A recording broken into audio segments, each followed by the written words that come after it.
Honorable viewers, hope you are doing well wherever you are. Welcome to our news analysis. And actually, as Kenyans, we are shocked after receiving bad news on our news desk. Bad news has hit President William Ruto after Kenyans were reportedly prevented from boarding flights to Israel, a situation that has caused tension across Kenya. The main reason being circulated is that President William Ruto allegedly agreed to the construction of an Ebola quarantine facility in Kenya using funds from the United States of America. The facility was reportedly intended to allow Americans infected with Ebola to be brought from Congo to Kenya for treatment. Dear Honorable viewer, as you continue watching this clip, please, and I repeat, please, I request, I beseech you, don't forget to hit the like button. If you have not subscribed to this channel yet, I kindly ask you to subscribe and turn on the notification bell so that you'll be notified whenever we upload new content. Thank you for your support. Thank you for subscribing. Be blessed by our supreme being who lives in heaven. Let's continue, and you are welcome. Actually, we are shocked as Kenyans because we have received bad news. Israel, as we speak, has imposed new travel restrictions affecting citizens and residents of Kenya and other countries like Uganda, Rwanda, South Sudan, and even DRC Congo, following growing concerns over the spread of Ebola in parts of Central and East Africa. And actually, Kenya is bad because of President William Ruto, who allowed US to construct their own quarantine center in Kenya, to be specific, in Laikipia. If Ruto was to say no, Israel was not to impose any travel restrictions for Kenyans. According to a directive issued by Israel's Border Control Department on June, it clearly states that airlines were instructed not to allow affected foreign travelers to board flights destined for Israel. These measures also extend to foreign nationals from other countries who have visited any of the listed nations within 21 days before their planned journey to Israel. So, ladies and gentlemen, the move places Kenya among countries facing increased international scrutiny as governments attempt to prevent the cross-border transmission of the deadly viruses. The restrictions took effect immediately upon the issuance of the notice, although Israel authorities have not announced an end date for the policy. So, Kenyans, we are affected with this. Ladies and gentlemen, Israel officials said airlines must carefully screen passengers before departure and verify their recent travel history. Anyone found to have traveled through the affected countries during the specified period is to be denied boarding. Sometimes we are shocked. However, ladies and gentlemen, Israel clarified that the restrictions do not apply to Israel citizens. No wonder.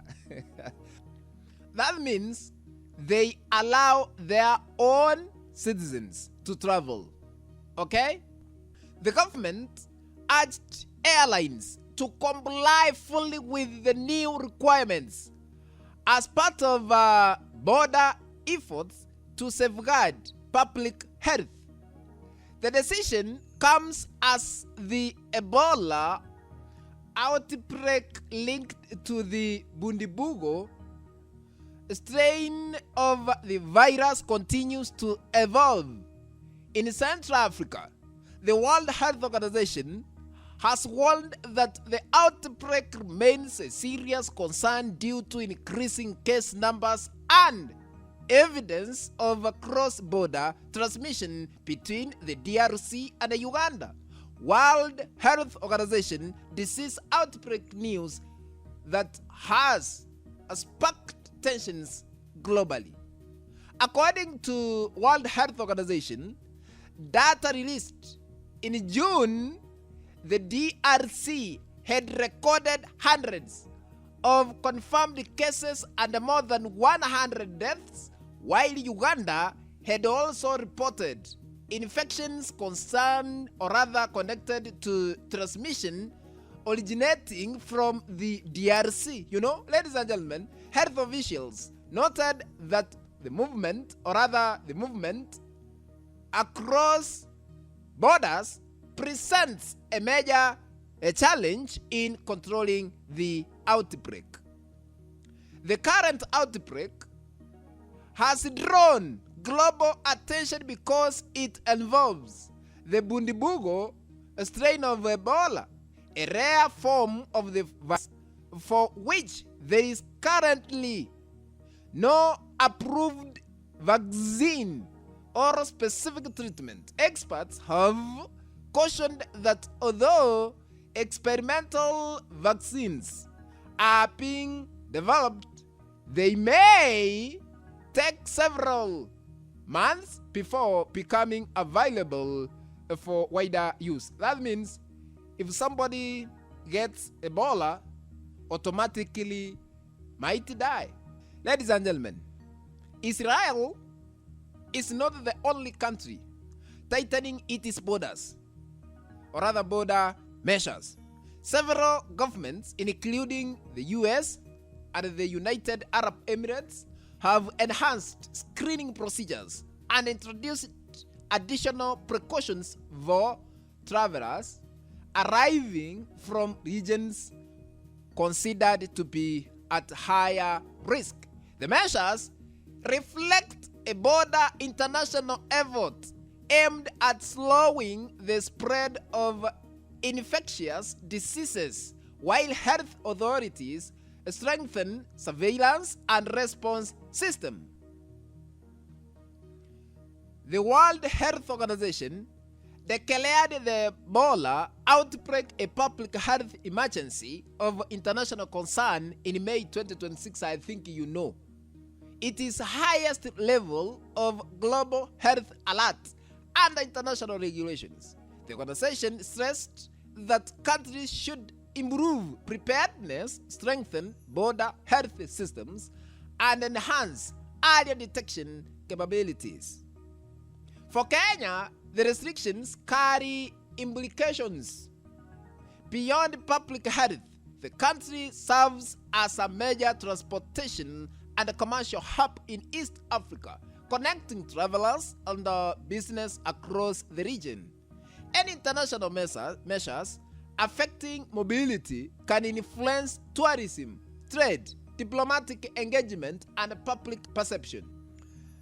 Ladies and gentlemen, Kenyan health authorities have previously increased surveillance at the points of entry during regional diseases outbreak.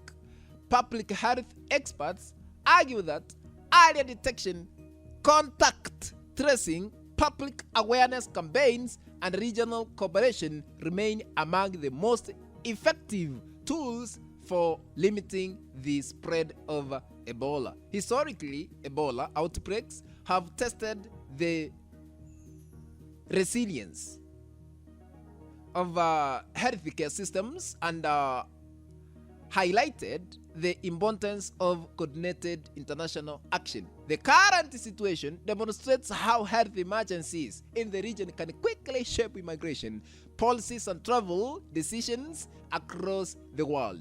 So, as Israel's restrictions take effect, attention will now focus on how the Ebola outbreak develops in the coming weeks. Future decisions by governments are likely to depend on scientific evidence, the success of a containment effort, and the guidance from international health agencies. Ultimately, ladies and gentlemen, as I conclude, I want to say this story matters a lot because it illustrates the close connection between public health and global mobility. In an interconnected world, disease outbreaks no longer remain local events. They influence diplomacy, economies, and the daily lives of millions of people far beyond the areas where infections first emerge. Ladies and gentlemen, let's meet in the next video, but I'm begging you, if you are watching and you have not subscribed to our YouTube channel, please consider subscribing and ring the bell so that the moment we upload any new video clip, you'll be notified that our YouTube channel, where we don't sugarcoat things but always put news as it is, has uploaded a new video clip to watch. Be blessed, ladies and gentlemen. Let's meet in the next video. Bye-bye.